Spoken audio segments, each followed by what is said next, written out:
Yo, Pierre, you wanna come out here? NANI? This should be played at high volume.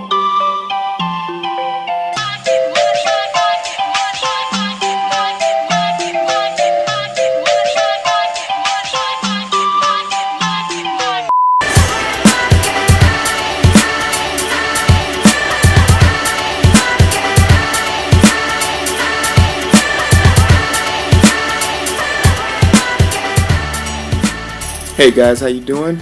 This is Hero, the illustrator and author of The Strangers, and we have finally made it to the last episode of this character bio. We made it, guys, and I want to thank you guys for joining me up until this point. This is going to be the last character bio I put out because I'm going back to the gridiron to start writing and completing issue 2, since issue 1 is in ink finally, so it's just about editing and rendering that to my liking. For the meantime and between time, let's talk about Demi. This is Zemi's younger sister. She is also one of 2 sets of twins that are in Zemi's family. Zemi has 5 siblings total. She's the middle child, and that would make Demi the youngest of her family. Demi is just what you expect her to be, a young, energetic, very positive young lady who has nothing but great role models in front of her, as her sister is a business tycoon in the real world, and her middle sister is getting tons of praise from her father and making a name for herself in the community in a positive light. Demi is definitely a watcher. Demi pays attention to the little things, and she might even notice things that aren't readily innate to other people. For all of Demi's charm and charisma, and very lackadaisical, she doesn't really seem to grasp the concept of personal space. For that matter, just understanding people's social cues, which puts her in very strange positions. For all intents and purposes, she means well, and we can't knock her for that. Next, we're going to talk about her twin brother, who is her elder by all of 5 minutes. Remi is the epitome of nerd culture. He is into all things technology and into all things science. Calling him smart is sort of an understatement. He is a prodigy if you've ever seen it. He's been able to master several instruments. He can speak and write fluently in at least 7 different languages, and he just seems to have all the makings of a boy genius. The only thing that's really just stopping him is his innate, nonchalant, I'm better than you attitude, which won't really get you far in this world, as he's finding out. But thanks to his younger sister, he's able to find common ground, as she is sort of his bridge to social life. She helps him accommodate and adapt to these new situations and new experiences. But for all intents and purposes, guys, that will be it. We're gonna call it a wrap. I've given you guys multiple characters to check out, starting with Valor Halls, the brother's keeper, the muscles, the coolest guy on the block. We told you about how he enjoys doing things his way.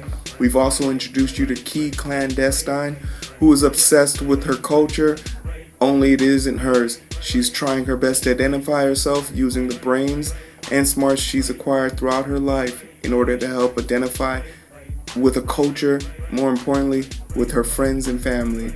And we've also met Happy Bright, the one person who can't see, who can't hear, but stays with a smile on her face.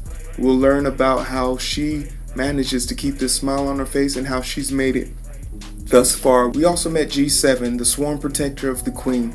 He has come to this world with one mission in his mind and heart, which is protect the Queen. But when the Queen has other objectives like protecting hundreds of thousands of people, what is your resolve when it's time to protect someone, but they're more interested in protecting you? Last but not least, the person who started all of this, Zemi. Zemi is our protagonist and our hero. She's a reluctant little lady, but she has a big heart, and to go with it, she has an even bigger smile, the Gravity Queen herself. The always beautiful, always classy, smart, outgoing, cheerful, looking for the bright side, not afraid to stand up for anybody, and not afraid to speak up for herself. It is so important to me that I get Zemi right, because she has the potential to be a form of inspiration, motivation, and more for a group of women, especially in the minority community, who have never really been able to look up to a teenage superhero that looks like them. But if you like what I'm doing and you want to keep up with me, social media links are all below. And I've also started a Patreon, which is basically your way of saying, hey, look, I like what you're doing and I want to be part of what you're doing. So if you donate to my Patreon, the first 100 donations I get in any amount, they will all be put into the first issue in a special thank you, and also they will be added to the main cover of the first issue. I really have to say, without you guys, I wouldn't have pushed myself to this point. I've really been neglecting other things in my life for this. It's just telling about how important this is to me, and hopefully you guys understand why I'm doing this for you guys. So without any further ado, I know I'm rambling. This is the longest video, but I really have to say, thank you guys so much. Check out the other videos. Please like, share, and subscribe, and do something kind for a stranger today. You never know. They might be the help you need.